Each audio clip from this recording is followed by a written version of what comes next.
Morning guys, magandang araw po sa inyong lahat. Ngayon po ay magluluto ako ng ginataang susong pilipit with labong. Ito na po ang ating mga sangkap na ating gagamitin. Ito na guys, nagpainit na po ako ng kawali. Mag-uumpisa na po tayong maggisa ng mga rekado.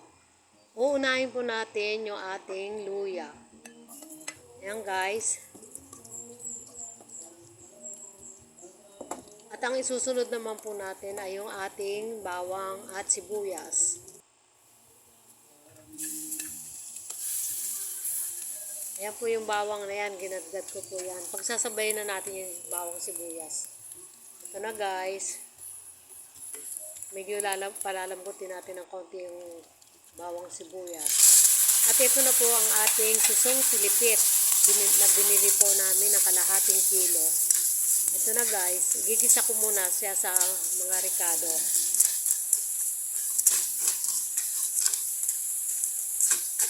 Ayan guys, ang bango-bango. At ilalagay naman po natin yung ating pangalawang gata. Ito na guys, diyan natin pakukuluin yung susong pilipit. Maglalagay po ako ng asin. Ayan guys, tatakpan po natin siya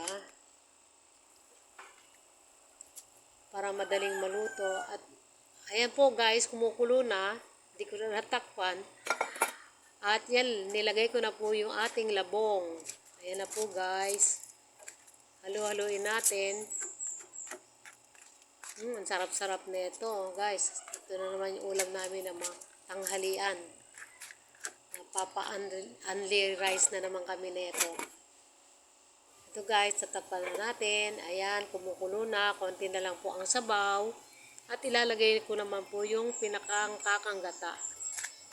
Ayan po yan guys. Patutuyuin natin siya ng kaunti.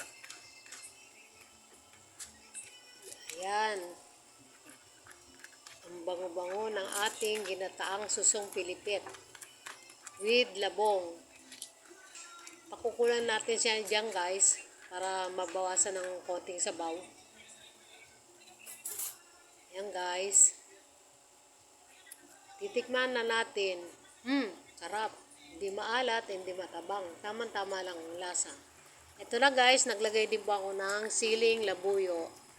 Ito na guys, maluluto ng ating susong pilipit with labong. Ayan guys, ito oh. Tingnan nyo oh. Ayan po yung ating pilipit na suso. Ayan guys, luto na po siya. Pwede na tayong kumain. Thank you guys for